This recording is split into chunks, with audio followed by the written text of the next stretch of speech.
নমস্কার বন্ধুরা, আজ একটি নিরামিষ সবজি রেসিপি আপনাদের সাথে শেয়ার করছি।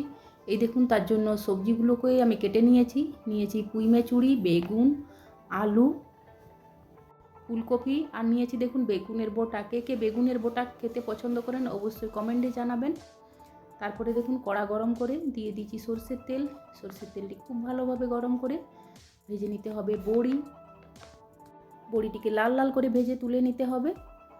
তারপরে দেখুন ওই তেলেই ফোড়নে দিয়ে দেব কালো জিরে, শুকনো লঙ্কা।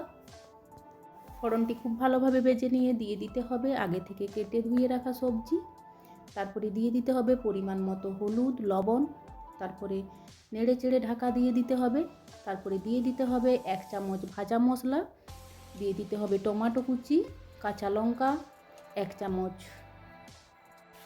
সরষে পোস্তর পেস্ট। তারপর নেড়ে চেড়ে ঢাকা দিয়ে দিতে হবে। তারপরে দেখুন ঢাকা খুলে একটু নাড়িয়ে চাড়িয়ে দিয়ে দিতে হবে গরম জল।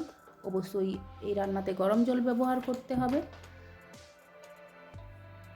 তারপরে দেখুন নেড়ে চেড়ে বড়ি দিয়ে আবার ঢাকা দিয়ে দিতে হবে। তারপরে দেখুন ঢাকাটা খুলে আরেকবার নাড়িয়ে নিতে হবে। মোটামুটি রান্নাটা কমপ্লিট। এরপর সামান্য ঘি আর ধনেপাতা দিয়ে ফিনিশ করব। বন্ধুরা, আমার রান্নাটি যদি ভালো লাগে অবশ্যই কমেন্টে জানাবেন। দেখা হচ্ছে নতুন আরেকটি ভিডিওতে। ততক্ষণ ভালো থাকবেন, সুস্থ থাকবেন। Thanks for watching.